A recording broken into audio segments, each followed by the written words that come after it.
Welcome to the PHP training videos. ఈ వీడియోలో variables గురించి చూద్దాం. వేరియబుల్స్ని ఎందుకు యూజ్ చేసుకుంటాం అంటే ఏదన్నా ఒక వాల్యూని సేవ్ చేసుకోవడానికి. Variables are started with the dollar sign followed by the name of the variable. మీరు ఒకవేళ మీకు సి లాంగ్వేజ్ కానీ ఐడియా ఉన్నట్టయితే ఎడిషన్ ఆఫ్ 2 నెంబర్స్ ప్రోగ్రామ్ చేసేటప్పుడు into A comma B comma C అలా 3 వేరియబుల్స్ని డిక్లేర్ చేస్తారు. కానీ అదే సి లాంగ్వేజ్లో అయితే, అదే మన పిహెచ్పిలో అయితే dollar symbol, okay, dollar symbol along with the variable name. ఇప్పుడు నా వేరియబుల్ నేమ్ వచ్చేసి nem1 లేకపోతే name1 అనే ఒక వేరియబుల్ని క్రియేట్ చేస్తున్నాను. name1 ఈక్వల్స్ టు name1లో నేను వెంకట్ని సేవ్ చేద్దాం అనుకుంటున్నాను. డబుల్ కోట్స్లో స్ట్రింగ్స్ని ఎప్పుడు కూడా మనం డబుల్ కోట్స్లో సేవ్ చేయాలి, వెంకట్. ఓకే, సో ఇది ఒక వేరియబుల్. ఈ వేరియబుల్ని నేను డిక్లేర్ చేద్దాం, నేను నా బ్రౌజర్లో డిస్ప్లే చేద్దాం అనుకుంటున్నాను. డిస్ప్లే చేద్దాం అనుకుంటే ఈకో, సో మన వేరియబుల్ నేమ్ ఏంటి, డాలర్ name1. ఓకే, ప్రతి స్టేట్మెంట్ కూడా మనం సెమీకోలన్ తోటి ఎండ్ చేయాలి. సో demo1 అనే ఫోల్డర్లో variables.php ఫైల్ను ఓపెన్ చేస్తున్నాను. వెంకట్ అని డిస్ప్లే అయింది. వెంకట అని ఎందుకు డిస్ప్లే అయింది మనకి, ఈకో డాలర్ నేమ్1లో ఏమి ఇచ్చాను, వెంకట్ అనే దాన్ని సేవ్ చేశాను కాబట్టి డిస్ప్లే అయింది. In PHP variables are started with the dollar sign and followed by the name of the variables. Okay, వేరియబుల్స్ని ఈ విధంగా డిక్లేర్ చేసుకుంటాం. అంటే మనం ఇప్పుడు ఇంకో వేరియబుల్ తీసుకుంటున్నాను, డాలర్ ఏ అని, ఇందులో 20ని సేవ్ చేస్తున్నాను. ఓకే, ఇంకో వేరియబుల్ తీసుకుంటున్నాను, డాలర్ బి అని, ఇందులో ఫ్లోటింగ్ పాయింట్ వాల్యూ 20.56 అని సేవ్ చేస్తున్నాను. మీరు ఒకవేళ క్యారెక్టర్స్ స్ట్రింగ్స్ని డిక్లేర్ చేయాలి అనుకున్నా డాలరే. సో ఏదైనా సరే డాలర్. అందుకని దీన్ని లూజ్లీ కపుల్డ్ లాంగ్వేజ్ అంటారు అనమాట. మిగతా ప్రోగ్రామింగ్ లాంగ్వేజెస్లో అయితే ఇది ఇంటిజర్ నెంబర్ కాబట్టి ఇంటి అని డిక్లేర్ చేస్తాం, ఇది ఫ్లోటింగ్ పాయింట్ కాబట్టి ఫ్లోట్ బి అని డిక్లేర్ చేస్తాం. కానీ ఇక్కడ ఏ వేరియబుల్స్ అయినా దేన్ని సేవ్ చేయాలనుకున్నా మీరు డాలర్తో స్టార్ట్ చేస్తే సరిపోతుంది. అందుకని దీన్ని లూజ్లీ కపుల్డ్ లాంగ్వేజ్ అని అంటాం అనమాట. ఇప్పుడు ఈకో డాలర్ బి అంటే మనకి డాలర్ బిలో ఏదైతే వాల్యూ ఉందో అది డిస్ప్లే అయిపోతుంది. ఓకే, 20.56. ఈ విధంగా మనం వేరియబుల్స్ని డిక్లేర్ చేసి యూజ్ చేసుకుంటాము. In rules for declaring the variables. A variable start with the dollar sign followed by the name of the variable. Variable name must start with the letter or the underscore character. Variable name cannot start with the number. Variable name can only contain the alpha numeric characters and underscore. Variable names are case sensitive. Okay, so ఈ రూల్స్ అన్ని ఏంటో చూద్దాం. Variable name ఎప్పుడు కూడా start with the dollar symbol. Echo dollar name one అంటే ఏంటి, నేమ్1 అనేది వేరియబుల్ కాబట్టి అందుకని కంపల్సరీగా డాలర్ తోటి స్టార్ట్ చేయాలి. మనం ప్రింట్ చేయాలన్నా డిక్లేర్ చేయాలనుకున్నా డాలర్ అనే సింబల్ని మాత్రం మర్చిపోవద్దు. రెండో రూల్ ఏంటి, variable name must start with the characters or underscore symbol. ఇక్కడ అండర్స్కోర్ నేమ్1 అన్నాను. ఓకే, సో ఇది వ్యాలిడ్ వేరియబుల్ నేమే, కానీ మీరు ఇలా డిక్లేర్ చేస్తున్నారు name1 అని, నేమ్. సో వేరియబుల్ నేమ్స్ ఎప్పుడు కూడా నెంబర్స్ తోటి స్టార్ట్ చేయకూడదు, అది సెకండ్ రూల్. అలాగే వేరియబుల్ నేమ్స్లో మీరు ఫస్ట్ లెటర్ తీసేస్తే మిగతావి ఇక్కడ కావాలంటే మీరు డిజిట్స్ యూజ్ చేసుకోవచ్చు, అండర్స్కోర్ యూజ్ చేసుకోవచ్చు, ఇవి మాత్రం యూజ్ చేసుకోగలుగుతాం. అంతేగాని స్పెషల్ సింబల్స్ స్టార్ అని లేకపోతే స్టార్ అని ఇలాంటి వాటిని మాత్రం మనం యూజ్ చేయకూడదు. ఓకే, ఇవి వేరియబుల్ నేమింగ్ రూల్స్. అలాగే variable names are case sensitive. అంటే ఇక్కడ నేమ్1 అనే వేరియబుల్ని డిక్లేర్ చేశాను, ఈ NAME1. NAME అనేది స్మాల్స్లో ఉన్నాయి, నేను ఇక్కడ క్యాపిటల్స్లో డిస్ప్లే చేద్దామని ట్రై చేస్తున్నాను, నేమ్1 అని.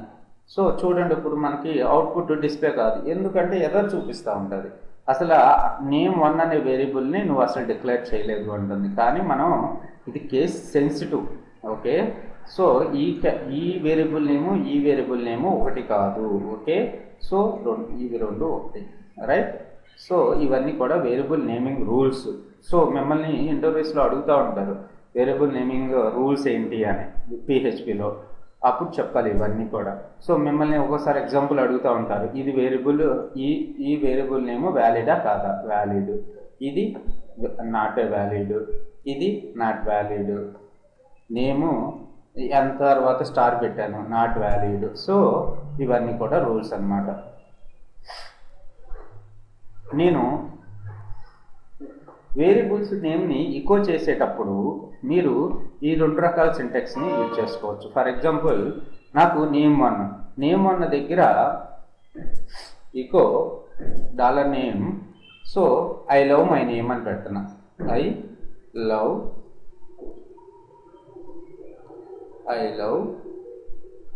PHP by $name1. సో ఇదంతా కూడా మీరు డబుల్ కోట్స్లో మెన్షన్ చేసేసుకోవచ్చు, $name1 అని. సో చూడండి output,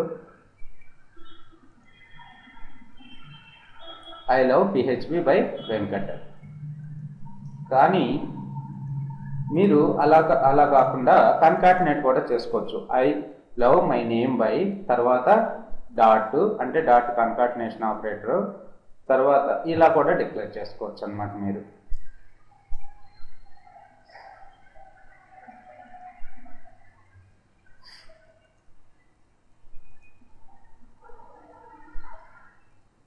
I love by PHP by Venkat. Okay, so తర్వాత మీరు ఇంకా ఏదైనా స్ట్రింగ్ని కన్కాటినేట్ చేసుకోవాలనుకుంటే మళ్ళీ డాట్ యూజ్ చేసుకుని వెల్కమ్ అని పెడుతున్నాను, వెల్కమ్. ఇప్పుడు అవుట్పుట్ చూడండి. సో ఇక్కడ స్పేస్ ఇచ్చినట్టయితే మనకి కరెక్ట్గా డిస్ప్లే అవుతుంది. I love PHP by Venkat, welcome. Okay, ఈ విధంగా కూడా మన వేరియబుల్స్ని మన ఈకో స్టేట్మెంట్లో యూజ్ చేసుకోవచ్చు using the concatenation operator. PHP is a loosely typed language. In the example above, notice that we don't have the tell the PHP which data type of variable is. PHP automatically converts the variable to the correct data type depending on its value. In other languages, C, C++, and Java, the programmer must declare the name and type of the variable before using it. So, అంటే loosely coupled అంటే మీకు అర్థమైంది కదా. మీకు PHP నేర్చుకున్నట్టయితే వేరే ఏమి languages మీకు idea లేనట్టయితే ఈ లూజ్లీ కపుల్డ్ కాన్సెప్ట్ అర్థం కాదు. మీరు అంతకుముందు ఏమన్నా C లాంగ్వేజ్, C++, జావా వీటి మీద ఐడియా ఉన్నట్టయితే మీరు డిక్లేర్ చేసేటప్పుడు ఇక్కడ ఇది ఇంటిజర్ వేరియబుల్ కాబట్టి C లాంగ్వేజ్లో int a అని డిక్లేర్ చేస్తాము. కానీ మన PHPలో అలాంటి ఏం అవసరం లేదు, జస్ట్ డాలర్ తోటి స్టార్ట్ చేస్తే సరిపోతుంది. నాకు ఇప్పుడు $C అని ఒక వేరియబుల్ని డిక్లేర్ చేసి C equals to $A plus ఈ విధంగా మనం ప్రోగ్రామ్స్ని కూడా చేసుకోవచ్చు. ఇవి అర్థమెటిక్ ఆపరేటర్స్ని కూడా యూజ్ చేసుకోవచ్చు. $B మనకేం డిస్ప్లే అవుతుంది, $C అంటే డాట్ కన్కాటినేట్ చేస్తున్నాను, మళ్ళీ $C అంటే మనకి C వాల్యూ ఎంత ఉందో అంత డిస్ప్లే అవుతుంది. So C value 40.56. ఇది ఇంటిజరు, ఇది ఫ్లోట్ అయినా మనకి టైప్ కన్వర్సేషన్ జరిగి $C అనేది ఫ్లోట్లోకి వెళ్ళిపోతుంది.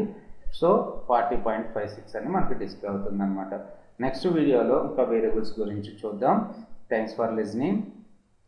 Please subscribe my channel for the more videos. Please share this video to your friends.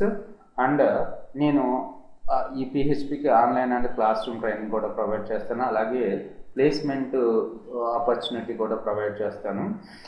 Only నా దగ్గర ట్రైనింగ్ తీసుకున్న వాళ్ళకి మాత్రం నేను ప్లేస్మెంట్ చూపిస్తాను. మీరు ఇంట్రెస్ట్ అయితే నా నెంబర్కి కాల్ చేయండి, లేకపోతే నెంబర్కి కాల్ చేయండి. నా ఆఫీస్ అడ్రస్ మీకు మెన్షన్ చేస్తాను, 9059868766. Okay, thanks for listening.